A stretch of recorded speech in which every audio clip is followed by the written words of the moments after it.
Assalamualaikum warahmatullahi wabarakatuh.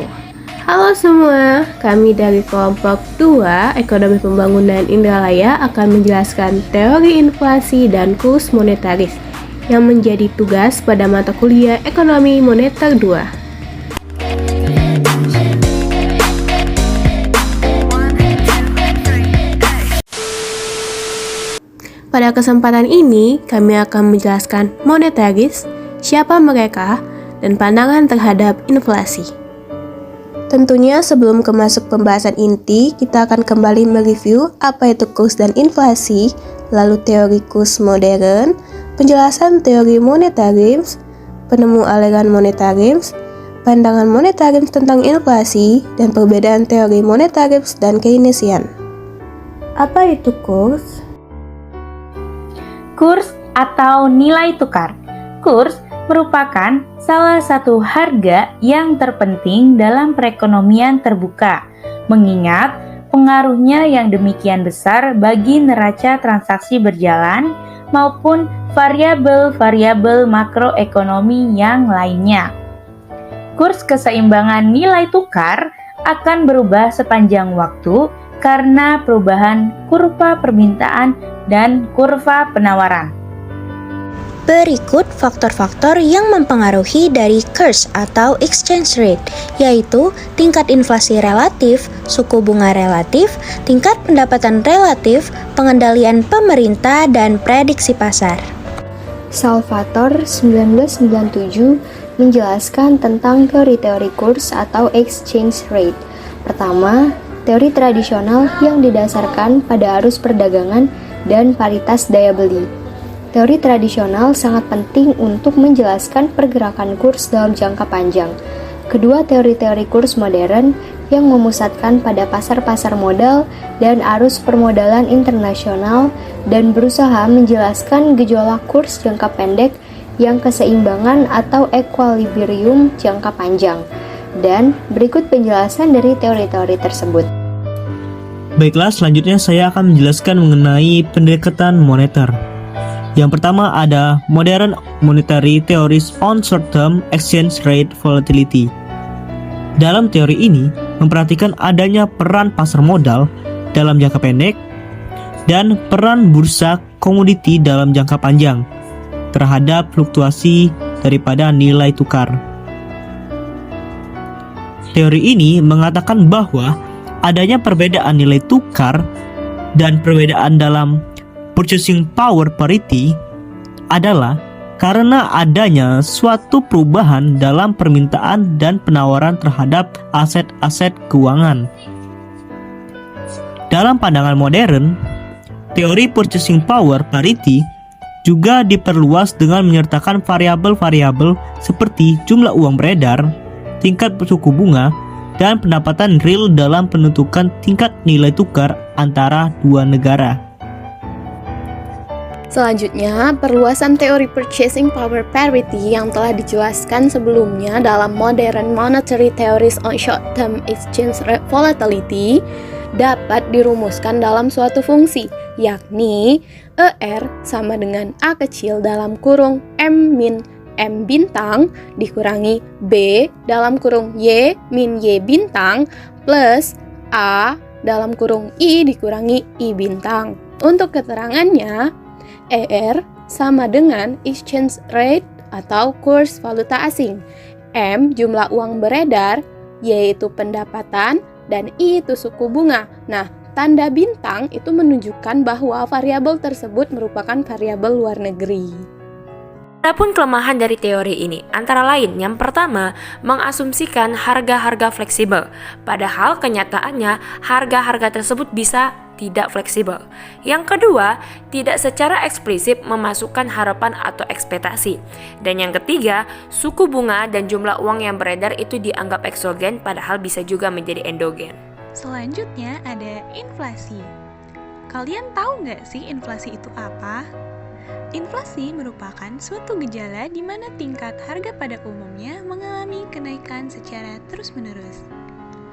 Vineris dan Siebold pada tahun 1978 mengungkapkan pendefinisian inflasi sebagai suatu kecenderungan meningkat meningkatnya tingkat harga umum secara terus-menerus sepanjang waktu. Sebelumnya telah dijelaskan, inflasi merupakan kenaikan tingkat harga yang dialami secara terus-menerus. Namun, kenaikan harga yang dimaksud adalah kenaikan harga yang tidak hanya terjadi di satu komoditi saja, tetapi mencakup semua harga barang umum. Contohnya, kenaikan harga BBM, yang dimana kenaikan harga BBM ini menyebabkan ongkos angkutan umum dan harga bahan-bahan pokok akan meningkat, dan hal inilah yang disebut sebagai inflasi. Oke, berkaitan dengan hal-hal yang menjadi alasan timbulnya inflasi, maka muncul beberapa teori mengenai cara mengatasi inflasi. Yang pertama itu ada pandangan kaum klasik, yang kedua ada pandangan monetaris.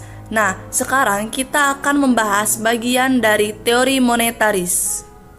Monetarisme lebih mengacu kepada ekonom yang memiliki suatu keyakinan yang kuat bahwa perubahan jumlah uang yang beredar adalah suatu penentu utama perilaku pada siklus bisnis.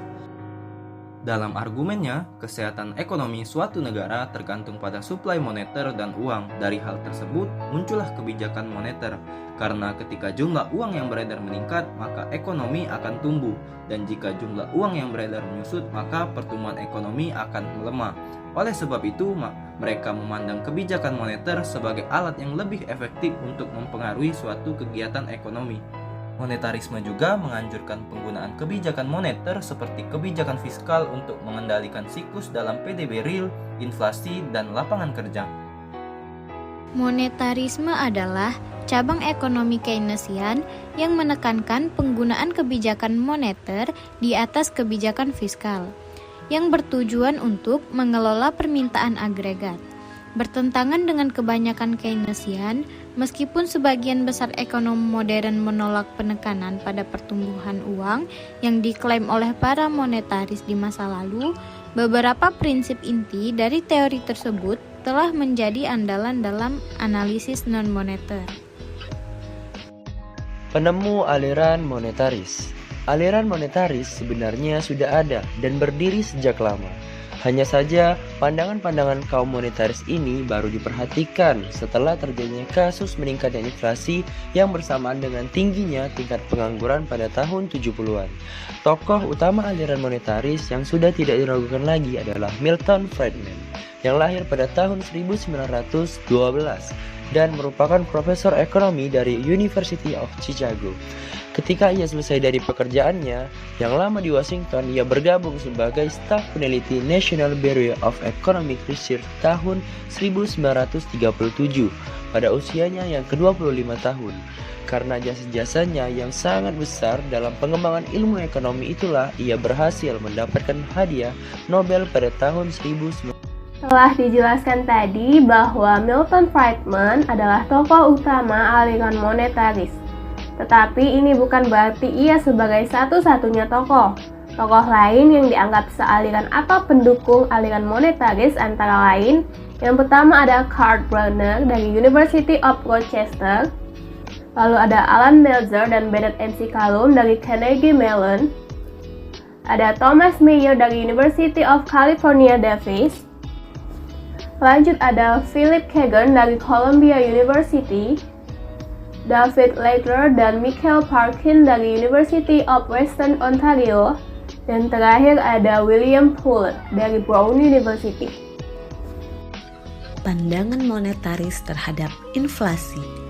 Kegagalan teori Keynes dalam memecahkan masalah stagnasi yang dihadapi dunia setelah tahun 1970-an telah melahirkan suatu aliran baru yang disebut aliran monetaris.